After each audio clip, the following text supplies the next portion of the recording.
Aliens பூமிக்கு வந்துருச்சு, நம்ம கூட ஏலியன்ஸ் வாழ்ந்துகிட்டு இருக்காங்க, இப்படின்னு பல விஷயங்களை கேட்டுட்டு இருந்தோம்.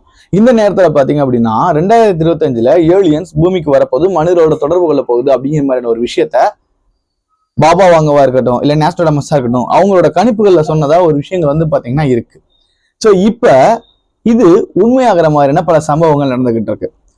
சூரியன்ல இருந்து ரொம்ப தொலைவுல வேகமா பூமியை நோக்கி ஒரு ஏலியனுடைய ஒரு ஸ்பேஸ்ஷிப் வந்துகிட்டு இருக்கிறதாகவும், அது சூரியனோட ஈர்ப்பு விசைக்குள்ளேயே கூட இழுக்கப்படாம அதனுடைய ஆர்பிட் ரொம்பவே தனித்துவமானதா இருக்குது அப்படிங்கிற மாதிரியும், அதுக்குள்ள நிறைய மெட்டீரியல்ஸ், அதாவது ஒரு மெட்டல் ரிச்டு ஏதோ ஒரு விஷயம் இருக்கிற மாதிரியான கண்டுபிடிக்கப்பட்டதாகவும் ரீசெண்டா நியூஸஸ் எல்லாம் பரவிக்கிட்டு இருக்கு.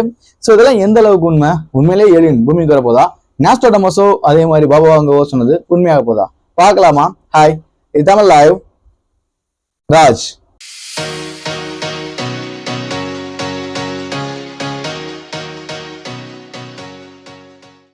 வெல், இந்த கதையெல்லாம் ஸ்டார்ட் ஆனது ஜூலை 1, 2025.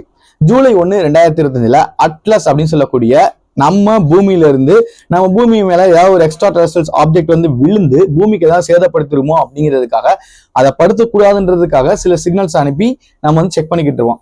ஸோ அந்த மாதிரி வந்து பாத்தீங்க அப்படின்னா asteroid terrestrial impact last alert system அப்படின்னு சொல்லக்கூடிய இந்த அட்லஸ் சிஸ்டம் வந்து பாத்தீங்க அப்படின்னா ஒரு விஷயத்த கண்டுபிடிக்குது.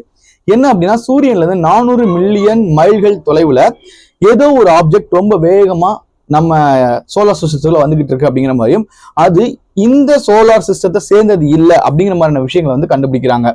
வெல், இந்த விஷயம் கண்டுபிடிச்சதுக்கு அப்புறம் இதை உடனே வந்து ஃபைனலைஸ் பண்ணல, அதுக்கப்புறம் வெயிட் பண்றாங்க. கொஞ்ச காலங்களுக்கு அப்புறம் இதை வந்து பாத்தீங்கன்னா 3I அப்படின்னு மென்ஷன் பண்றாங்க. அதாவது 3வது இன்டர்ஸ்டெல்லர் ஆப்ஜெக்ட் நம்மளுடைய சோலார் சிஸ்டத்துக்குள்ள வர்றது. அண்ட் இந்த 3வது இன்டர்ஸ்டெல்லர் ஆப்ஜெக்ட் சோலார் சிஸ்டத்துக்குள்ள வர்றது அட்லஸ் கண்டுபிடிச்சதுனால இதுக்கு 3I அட்லஸ் அப்படின்னு சொல்லக்கூடிய ஒரு பேரும் வச்சிடறாங்க. வெல், இந்த ஒரு ஆப்ஜெக்ட் வர்றதுக்கும் ஏலியனுக்கும் என்ன சம்பந்தம் இருக்கு? ஆக்சுவலா வந்து பாத்தீங்கன்னா பாபா அவங்களோட கணிப்புகள் படி 2025 மனிதர்கள் ஏலியன்ஸோட கம்யூனிகேட் பண்ணுவாங்க அப்படிங்கிற மாதிரி சொல்றாங்க. ஹார்வர்டு பல்கலைக்கழகத்தை சேர்ந்த ஒரு பேராசிரியர் வந்து பாத்தீங்க அப்படின்னா இது ஒரு ஏலியனுடைய ஒரு ஸ்பேஸ்ஷிப்பா இருக்கலாம் அப்படிங்கிற மாதிரி சொல்லியிருக்காங்க. அப்ப எல்லாருமே இதை ஒத்துக்கிறாங்களா? எல்லாருமே இது ஏலியனோட ஸ்பேஸ்ஷிப்னு ஒத்துக்கிறாங்களா அப்படின்னு கேட்டீங்கன்னா இல்ல. நிறைய சயின்டிஸ்ட் வந்து பாத்தீங்கன்னா இது ஏலியனோட ஸ்பேஸ்ஷிப் அப்படிங்கறத வந்து அக்செப்ட் பண்ணிக்கலாம். ஆனா வெகு சிலர் பாத்தீங்க அப்படின்னா இது ஏலியனோட ஸ்பேஸ்ஷிப்பா இருக்கலாம் அப்படிங்கிற மாதிரி வந்து பாத்தீங்கன்னா சொல்றாங்க. சோ மேபி இது எக்ஸ்ட்ரா டெரஸ்ட்ரியல் அப்படிங்கிறாங்க. அது எப்படி? நம்பர் 1, இது நம்ம சோலார் சிஸ்டம் சேர்ந்தது கிடையாது. நம்பர் 2, இது எப்படி ஏலியனோட ஸ்பேஸ்ஷிப்னு சொல்றீங்க? அதாவது எந்த ஒரு கமெட், அதாவது எந்த ஒரு ஆஸ்ட்ராய்டோ இல்ல எந்த ஒரு விண்வெளி கற்களோ வந்து பாத்தீங்கன்னா வரக்கூடிய அந்த யூசுவலான அந்த ஆர்பிட்டை விட இதனுடைய ஆர்பிட், அதே மாதிரி இதனுடைய வேகம் ரொம்ப அதிகமா இருக்கு, சூப்பர் ஃபாஸ்டா இருக்கு. யாரோ ஒருத்தர் உள்ள இருந்து அதை இயக்குனா மட்டும்தான் இந்த அளவுக்கு வேகத்துல வந்து பாத்தீங்கன்னா இதெல்லாம் வர முடியும். அதே மாதிரி அதோட ஆர்பிட்டை ஆல்ரெடி செட் பண்ணி வச்சிருந்தா மட்டும்தான் இந்த ஆர்பிட் இந்த ஆங்கிள் வர முடியும்.